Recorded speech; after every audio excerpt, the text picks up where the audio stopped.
securing your thread to the hook, and once it's secure, snip off the excess thread. Now take your thread and wrap it down the bend of the hook a little ways, and then back to just behind the bead head. And that is where we are going to secure down our D-rib. The D-rib has two sides. One side is a half bubble, the other side is flat.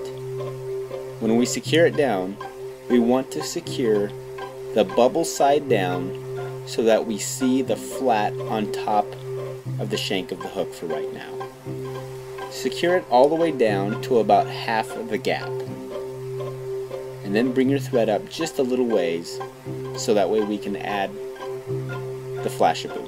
Snip off a few strands of flash abou and then secure them in right at the bend of the hook.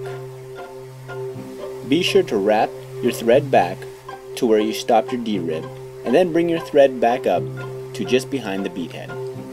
And once it's there, begin to wrap your flash abou around the shank of the hook until it reaches the bead head and then secure it down.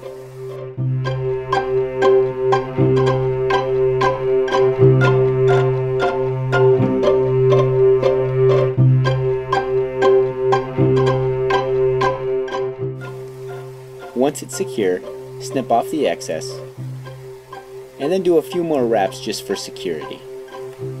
Now it's time to bring the D-rib forward. Take the D-rib and wrap it adjacent to each other all the way up till it reaches the bead head. Once it's there, secure it down and then snip off the excess. Add a few extra security wraps to help hold everything down.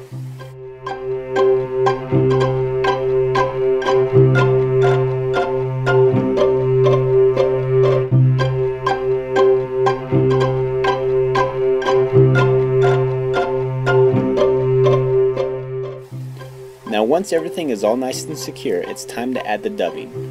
We're going to use UV purple ice dub and dub a little bit of that onto your thread and wrap it around just behind the bead head. Now take a larger clump of UV dubbing and just hold it over the fly around the thorax. Now make a few wraps with your thread just to hold that down. Fold over the material and another security wrap. Now pull all that material back and wrap in front of it, just behind the bead head. Now take a very small amount of that same dubbing and wrap it just behind the bead head. That's going to provide a nice soft bed for our wings. And the wings on this fly are going to be made out of chartreuse goose bite. Snip free 2 pieces of goose bite and secure them down right on top of the shank of the hook, right behind the bead head.